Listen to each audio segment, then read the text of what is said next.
Hey guys, Traveling Kimchi here, and today is my November book blog. So, as you know, I've been kind of busy this month with personal things. So, I didn't really get to finish a book, but I wanted to recommend the book I have been reading and kind of wean off into something other type of bookish things. So first off, I've been reading Sherlock Holmes, and I've actually never read the Sherlock Holmes series, but I've been loving the BBC Sherlock Holmes. Amazing! If you haven't checked it out, you really need to. And I wanted to start reading the books, and I've got to tell you, these are really awesome for going to bed with. And I read it 30 minutes before I go to bed, and it's just been perfect. Like, they're made up of short stories. It's not like a whole book is one case. They're made up of like short cases, and they're really intriguing but not too stressful, and they're really relaxing to read. So it's just like a really great book to keep you like enticed, but also like gives you enough room to fall asleep with, and I've just really been loving it. Um, so I'm probably going to keep reading that one as I go to bed. So to wean off, like I said I would, today I wanted to show you a couple of facts about reading books that I found out today, and they're quite disturbing, but, well, some of them are quite disturbing, but I think it's definitely something that should be a little bit more talked about. So here are some surprising book facts. 33% of high school graduates never read another book for the rest of their lives. 42% of college grads never read another book after college. 57% of new books are not read to completion. 70% of U.S. adults have not been in a bookstore for the last 5 years. 80% of U.S. families did not buy books or read a book last year.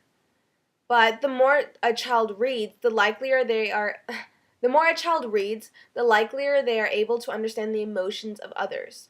And reading 1 hour per day in your chosen field will make you an international expert in 7 years. Now, knowing these things, it's quite heartbreaking that we don't read as much as we should, especially after we graduate. I think a lot of us focus on careers and going forward with things.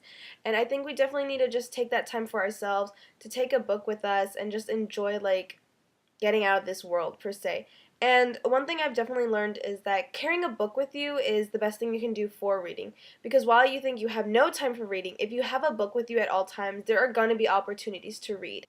So a book I've recently downloaded for this month is The Christmas Carol, because it's a book I love reading during the Christmas month, and it's something I started doing about 5 months ago, 5 years ago, and I don't know, just reading this book really puts me in the mood for Christmas, and I just love it, and it's absolutely great. So in the spirit of reading after those facts we've just learned about, and in the spirit of Christmas, I would like to read you the first 2 paragraphs of my favorite Christmas book.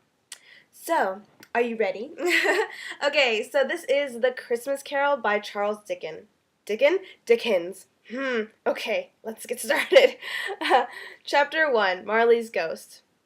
Marley was dead to begin with. There is no doubt whatsoever about that. The register of his burial was signed by the clergyman, the clerk, the undertaker, and the chief mourner. Scrooge signed it, and Scrooge's name was good upon change for anything he chose to put his hand to. Old Marley was as dead as a doornail. Mind, I don't mean to say that I know of my knowledge what there is particularly dead about a doornail.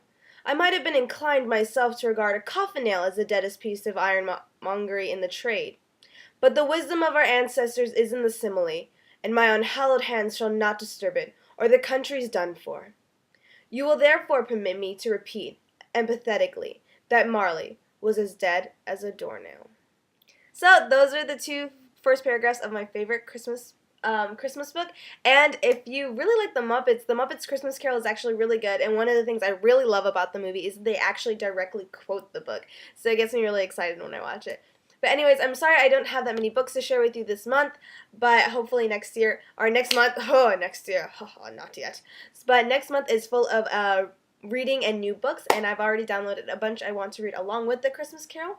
But anyways, I hope you all have a lovely month of December, and I hope you all can snuggle down warm and toasty in your house with a cup of cocoa and a good book. And you know, it's Christmas, it's literature time.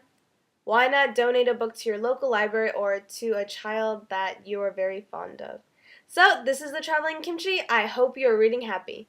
See you next time. Bye!